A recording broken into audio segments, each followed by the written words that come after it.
cette dernière décennie, certains départements de français dans certaines universités égyptiennes souffrent d'un niveau plutôt décourageant des étudiants qui sont parfois obligés d'étudier le français, faute de leur note au baccalauréat peut-être. En revanche, quelques expériences académiques pour certains cheikh azhari qui ont soutenu leur thèse en français et en France peuvent nous servir d'exemple encourageant et motivant pour nos étudiants, au moins pour les miennes. Dans ce contexte, je souhaite aujourd'hui ressusciter une figure qui peut profondément renouveler la compréhension de la médiation culturelle pour les enseignants de français.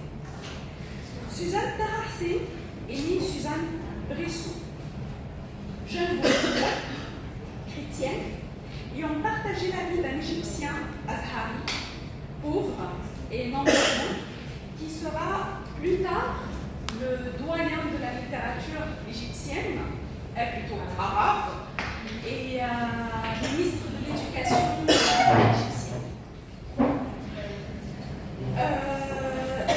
Une fois veuve, elle publie seulement en arabe son unique ouvrage intitulé Avec toi, de la France à l'Égypte. Son parcours nous invite à repenser les frontières entre théorie et pratique de l'enseignement des langues étrangères. À travers l'analyse de son œuvre, nous verrons comment son parcours dépasse les cadres théoriques conventionnels pour incarner une médiation totale entre l'Égypte et la France. Aucune chance de... Vous avez une chance? Si, il a mis. Ok. En ce qui concerne le cadre théorique, étant personnellement une comparatiste qui enseigne le français langue étrangère, je m'appuie sur deux cadres théoriques. D'une part, la théorie de Daniel-Henri Pajot, qui définit la médiation comme un processus dynamique de dialogue, de confrontation et de réinterprétation des imaginaires. D'autre part, le CECRL conceptualise la médiation comme une activité langagière visant à faciliter la compréhension et la collaboration entre des individus qui ne peuvent pas communiquer directement, le CECRL de 2018. Pour la médiation chez Suzanne, je commence par la médiation linguistique et cognitive. Prenons d'abord la dimension linguistique et cognitive. Notre histoire commence par une jeune Française, qui préparait Sèvres avec l'intention de devenir un jour une enseignante. Elle a dû interrompre ses études à Paris pour fuir au bombardement allemand et rejoindre sa mère à Montpellier. Afin de gagner sa vie, Suzanne se présente comme lectrice à un étudiant étranger et non-voyant. Étant à l'origine un projet avorté d'une enseignante, Suzanne ne se contenterait pas de sa mission de lectrice. Nous comprenons de leur biographie que la flamme émotionnelle entre ce couple a été déclenchée grâce aux discussions intellectuelles en marge des séances de lecture.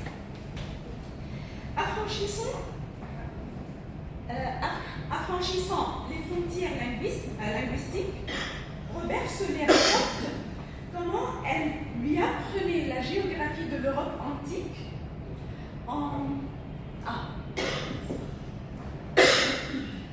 fabriquant elle-même des cartes géographiques en relief. Elle comparait donc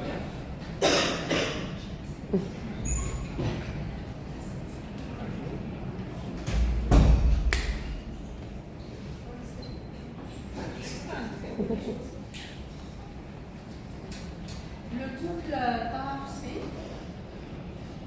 Ça c'est une photo en famille, c'est la famille de Suzanne Bressou en France dans les années 40. Le cadre théorique c'est bon.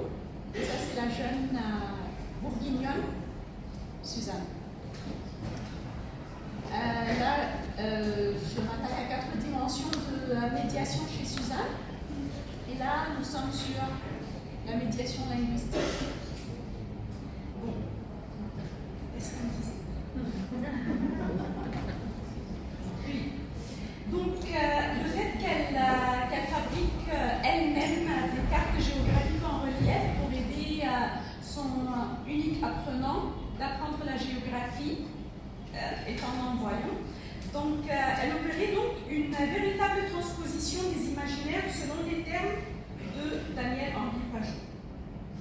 Plus loin dans leur parcours, avant même d'éprouver des sentiments affectueux l'un envers l'autre, la Sorbonne va autoriser à Suzanne d'assister pour la rédaction de ses copies d'examen. Il s'agit donc pour les deux d'un projet éducatif pur. Nous sommes ici dans ce que le CECRL qualifierait de médiation conceptuelle. Je suis là-bas, on dit non, reviens, parce qu'il y a des autres.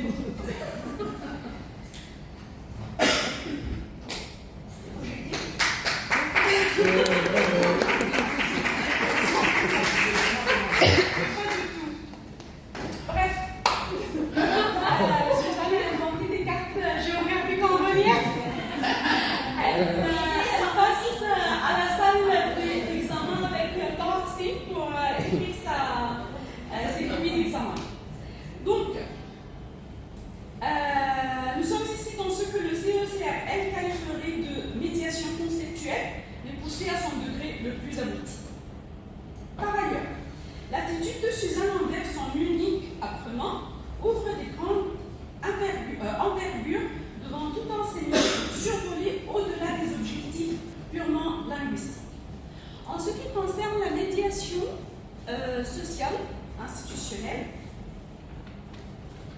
il va sans dire que, contrairement à l'enseignant, l'apprenant d'une nouvelle langue d'un niveau basique ne conçoit nécessairement pas dans son esprit une image conceptuelle du code social de la langue cible, dans notre cas, la culture française. Imaginons la scène suivante. Après leur mariage, au cours de leur séjour en Europe, elle décrit dans sa propre langue maternelle les paysages européens à un non-voyant arabe qui ne les verra jamais, créant par la suite des réseaux sensoriels entre leurs univers culturels différents, devenant ainsi les yeux de parents. Elle surpasse la médiation institutionnelle pour aboutir à ce que je me permets d'appeler une médiation sensorielle. Sur un autre plan de médiation, il faut rappeler qu'avant leur rencontre, Torahsine était un disciple du géant Massignon à l'université égyptienne, puis plus tard un ami intime à André Gide et Jacques Berck, outre les grands penseurs arabes. Ceci facilitera la mission à Suzanne de rendre leur future maison au Caire un véritable salon interculturel où se croisaient érudits égyptiens, orientalistes français, professeurs étrangers. Ainsi incarne-t-elle parfaitement la définition de Pajot de la médiation comme activité se déroulant dans un entre-deux. Son rôle ne se limitait pas à faciliter les échanges. Elle crée les conditions de leurs possibilités, et ce en concrétisant physiquement cet espace de négociation culturelle. En ce qui concerne la médiation familiale, parce que je voudrais insister sur leur mariage mixte, qui n'est pas un simple fait biographique. C'est une union qui représente l'incarnation de la dialectique du même et de l'autre. Bien que mariée à une catholique fervente, Torahsine maintient son identité arabo-musulmane. Suzanne n'a jamais maîtrisé l'arabe, ni à l'écrit ni à l'oral, créant ainsi un équilibre où les cultures coexistent et dialoguent, mais sans s'annuler. sur l'approbation de sa famille chrétienne pour ce mariage, lequel serait décidé après une discussion sérieuse menée par son oncle à elle, l'abbé Gustave, avec le dit prétendant étranger. Sur l'autre côté de la Méditerranée, loin des théories de la philosophie, en Haute-Égypte, la famille de Taharsé accueille leur belle-fille avec hospitalité et simplicité, sans avoir la moindre volonté d'effleurer l'identité socioculturelle de cette étrangère, allant même jusqu'à lui proposer du vin au dîner, à l'encontre de leurs propres convictions socio-religieuses. Il s'agit donc d'un laboratoire vivant où s'expérimente au quotidien une médiation entre l'Égypte et la France. L'éducation de leurs enfants dans le respect des deux cultures, en les confiant à des écoles francophones en Égypte. Oui. De même, la navigation constante entre les codes sociaux, comme en leur accordant des prénoms doubles, un prénom égyptien et un prénom français. Tout cela fait du foyer de Tara et Suzanne un microcosme de compétences interculturelles dépassant de loin le cadre de la simple médiation linguistique.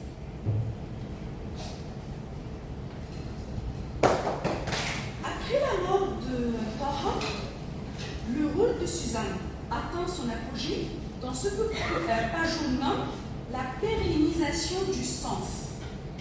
Sa décision de publier de son vivant, avec toi, uniquement en arabe, constitue un renversement symbolique du flux de la médiation. La Française rend hommage à son mari égyptien en s'adressant à son peuple dans sa langue. Elle opère ainsi ce que Pajot décrit comme le passage du médiateur actif à l'archive vivante, qui donne une forme durable à cette rencontre interculturelle. Elle ne quitte pas l'Égypte, qui est devenue une seconde patrie pour elle, quoique ses enfants l'aient quittée. Elle décède et s'enterre loin de Taha, mais en Égypte, quelques décennies après la mort de son mari.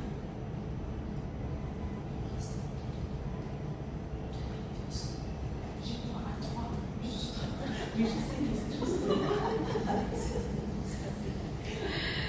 Bon, je peux sauter à la conclusion.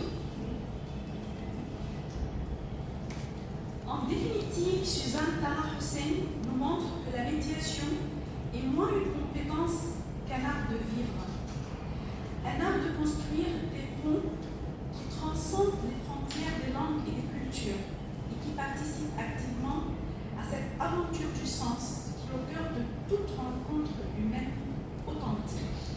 Rappelons que les théories comparatistes ainsi que le CECRL ont été conçues après le décès de Suzanne. Néanmoins, elle a présenté tout au long de son parcours un archétype de cette médiation prônée par les théories modernes. Peut-on considérer Suzanne comme une précurseur, au moins une inspiratrice de la médiation culturelle sur le champ de l'enseignement des langues étrangères? Et je vous remercie.